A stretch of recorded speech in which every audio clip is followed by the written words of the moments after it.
Hi, I'm Mike Kelly from Project Healing Waters Omaha program, and this is session 3 of the beginner fly tying series. And we'll be covering the woolly bugger. Now, this is the next step. The last fly that we tied was the woolly worm, and this just adds one extra material and a few other techniques that we can cover that'll help build your fly tying skills. So again, we're going to be using a nymph hook that's 3x long, and the size is size 6 to 12. That's the most common sizes. You could tie it larger, and I have actually tied them a little bit smaller using different materials. But given the materials that we're using tonight, size 6 to size 12 is about as the range that you want to tie it in. Red can be the material color. Tonight we'll be using brown. You could use a brown thread. Black thread is pretty standard. So you could use that as well. The tail is actually brown marabou. We'll bring another material into the picture here. And then the body will be brown medium chenille. And the rib will be grizzly saddle hackle palmered. So you'll see a lot of similarities in the fly that we did last time. So here again is the woolly worm with the red wool tail.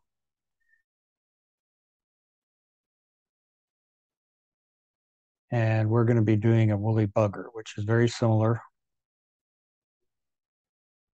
Tighten my hook a little bit here. There we go. And the only different material we're using tonight is marabou. And this is actually strung marabou. It's a lot of marabou feathers that are woven together with a thread core along the base of the feathers here. And then you just pull the feathers away as you need them to tie each fly. You can also pull marabou off of a skin if you have a lot of times they're at the base of a saddle. But each one of these marabou feathers is going to look about like this.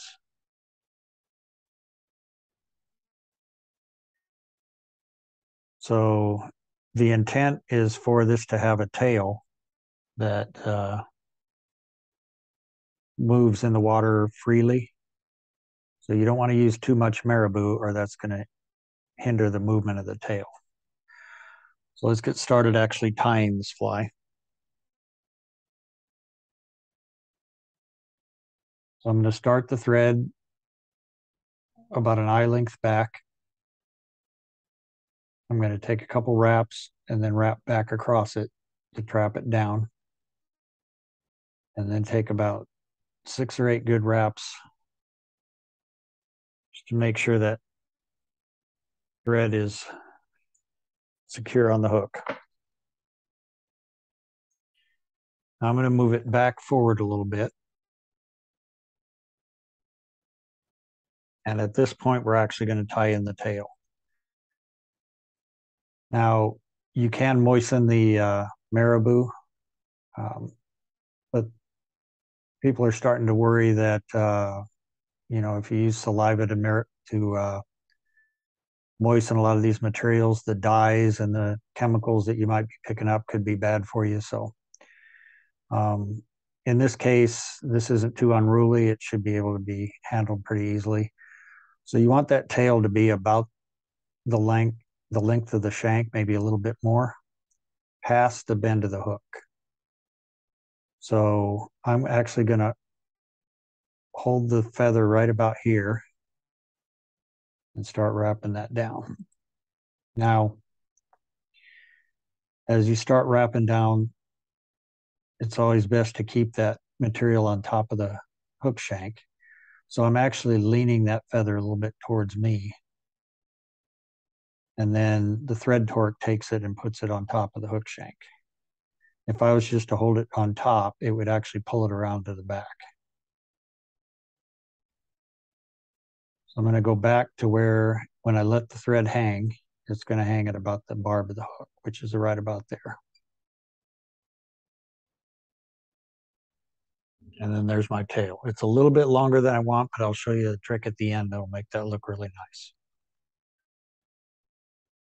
So the next material that we're going to tie in, just like in the woolly worm, is we're going to use some medium brown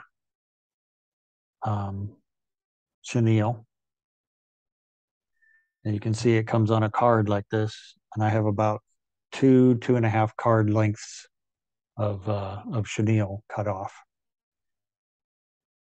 And I'm going to strip this fuzz away to expose that core, just like we did on the woolly worm.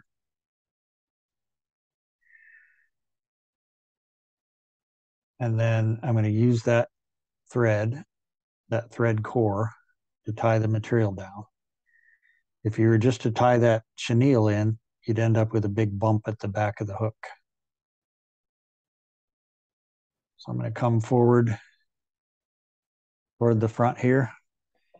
And at this point, now that that tail is secure, I'm going to go ahead and cut this material off at the front.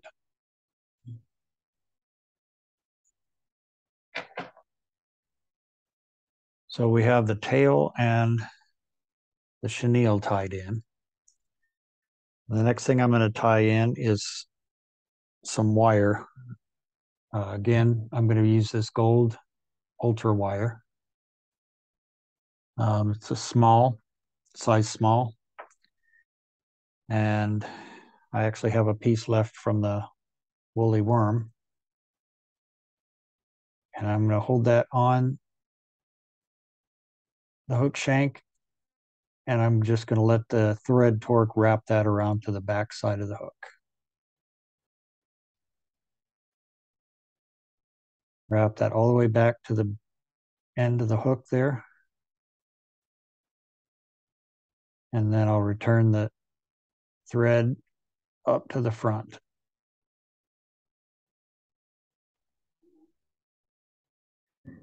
And stop about an eye length back from the eye. So the next step is to separate out that chenille and go ahead and wrap that forward.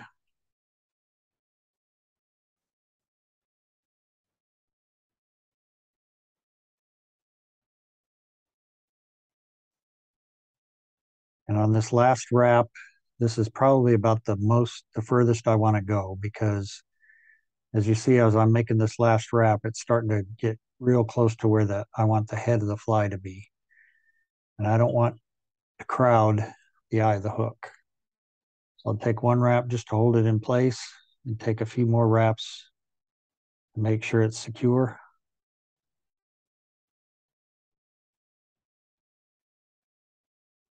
And then I'll use my tying scissors to cut that chenille loose.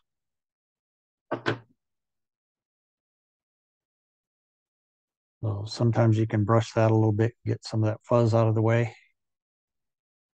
And then I always take a couple wraps up toward the eye and then back. So we want to keep it back an eye's length back. So I have my wire hanging off the back here.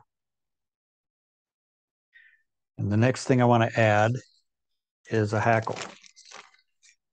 Now, we use saddle hackle on the woolly worm in the last session. This is a half of a brown cape, and it's not zoomed in very good. Now you can see it better. And these feathers that are toward the back of the of the cape. These are nice long feathers. This is actually a dry fly neck, but as you can see, a lot of the feathers up here that were used for dry flies have been picked from here. So I use this for some saddle hackle, or these longer ones. So I'm going to pluck one from this skin.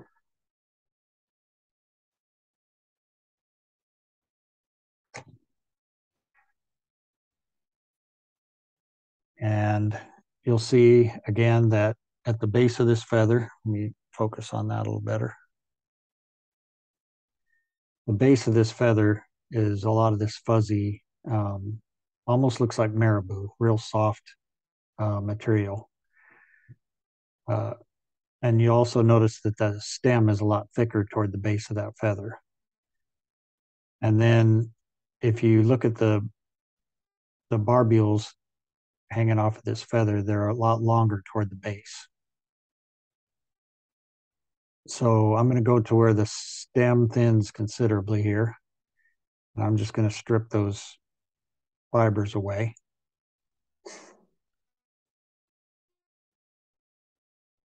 And then I'm going to cut the stem with about maybe 1/4 of an inch of stem showing.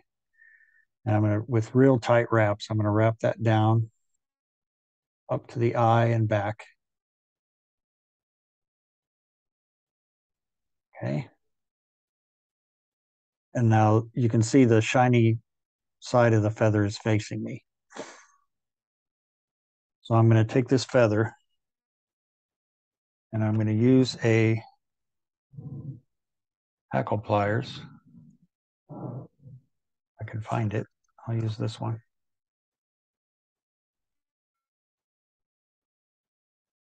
And I'll grab the end of that feather. And I'll start by taking 2 full wraps at the eye. There's 1, there's 2. And then I'll just start with spaced wraps, working my way back down the length of that body. So the longer, tying it in by the base like that, the longer fibers are toward the front. And as you work your way back, the shorter barbules are toward the end of the hook. So being careful around the point of that hook so I don't nick my stem. I'm going to go ahead and grab this wire and I'm going to wrap it over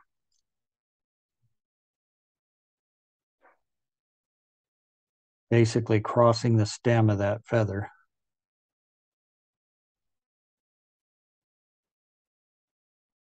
And this also adds just a little bit of flash to the fly, but it really secures that hackle down to where if a fish's tooth was to nick that hackle, it wouldn't cause the fly to unravel.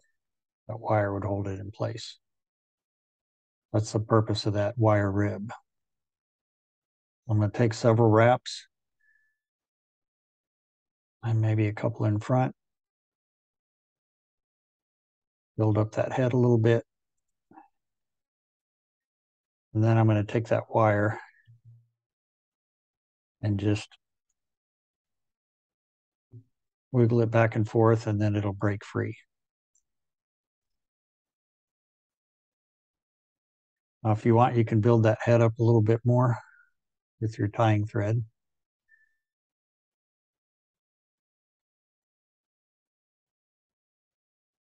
And then I'll take my whip finish tool.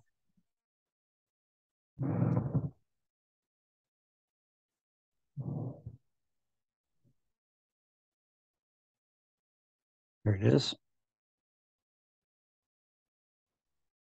Stroke those fibers back. I don't want, sometimes if you moisten your fingers and then rub that back, you can get those out of the way. And then you'll notice I stopped my thread toward the back of the head of this fly. And that's important because then when I whip finish, I can wrap from the back towards the front,